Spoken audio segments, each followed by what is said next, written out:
What's cracking? It's your homie Ice Cube. Just wanted to address a few things. Everybody been checking out the internet. My man Katt Williams. First of all, I just want to say, we shot that movie over 20 years ago. So, people have different perspectives, and it's been a long time.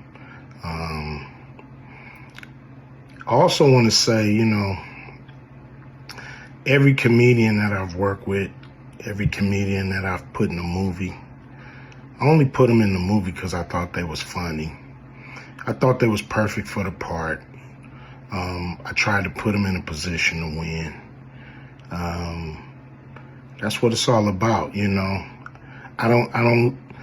look at from, Chris Tucker and Bernie Mac and Mike Epps, Katt Williams, Ricky Smiley, Michael Blackson,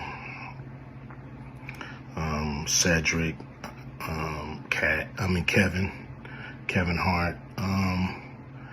All these guys I know are funny as hell. I didn't discover them.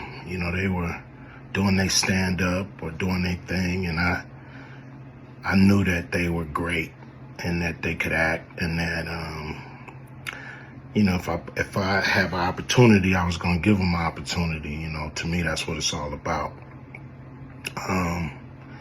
As far as specific things, Katt was 100 on a few things. Most of what he was saying, a couple of things, I just want to clarify.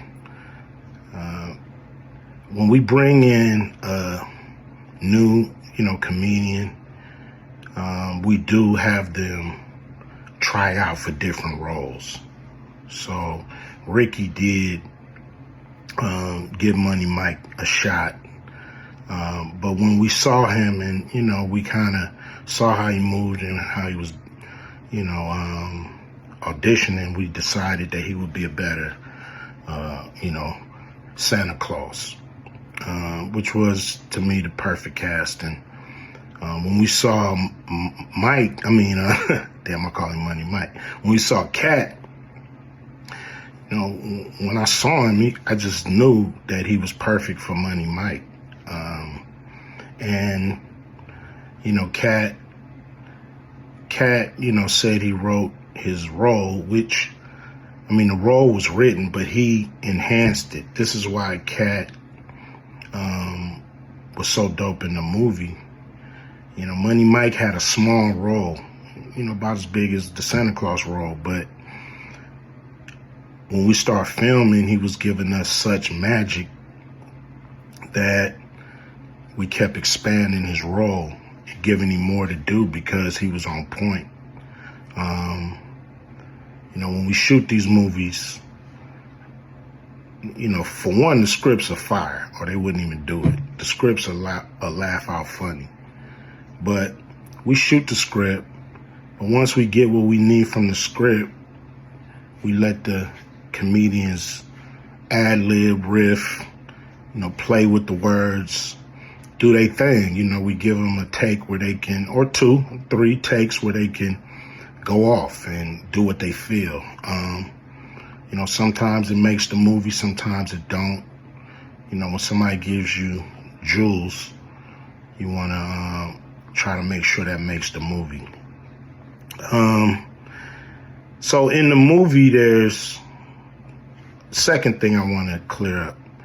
I would never shoot a rape scene in a movie, especially like Friday, where you actually see this happening on camera. That ain't my style. If you check out any of my movies, they not raunchy. We did a movie called Players Club where the subject matter was a little raunchy, but for the most part, even that, we left it to your imagination. So the only reason that kind of stuff was in the movie is because you have 3 villains in Friday After Next.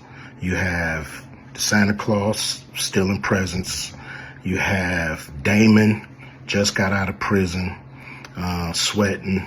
Craig and Day for the rent money. And then you have Money Mike, a pimp that treats his woman, like a property. So Craig is always fighting the villains in the movie, from the Joker brothers to Debo. And so we already had Craig fighting Santa Claus. And the only real way to get rid of the other two villains was to have them go against each other. And the plier joke was always in the script. It was never, we would never ever show that.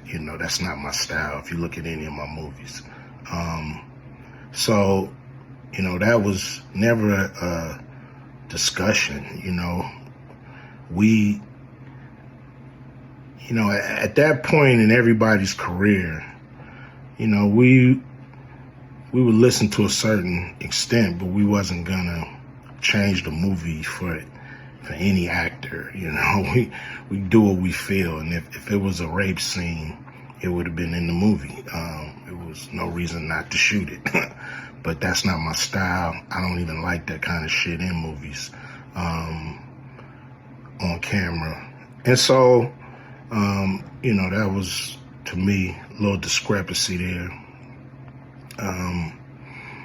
Katt, he wrote a lot of his part because, like I said, he was giving us jewels, so we were keeping the camera rolling. He was coming off the dome. He was coming prepared every day to steal the show. That was his mission. And, that's what he did, with the movie. And it launched his career, And I'm proud of the movie. I'm proud of all the guys who've, come through, Acute Vision production and went on to do bigger and better things. And look, a lot of people are talking about pay and how much they was paid on these movies that were extremely low budget. Most of these guys work a couple of days, and when you're doing a movie, there's over 100 people working on the movie that need to get paid. Most of them got to get paid every day. And there's pre-production and post-production. Even after you finish with the actors, you got to pay editors and sound people. And my movies are all about quality. So most of the money go up on the screen. I'm not giving you no bullshit. I'm not giving you no low budget, shit you can laugh at because it's so cheap. So, we try to put all the money on the screen.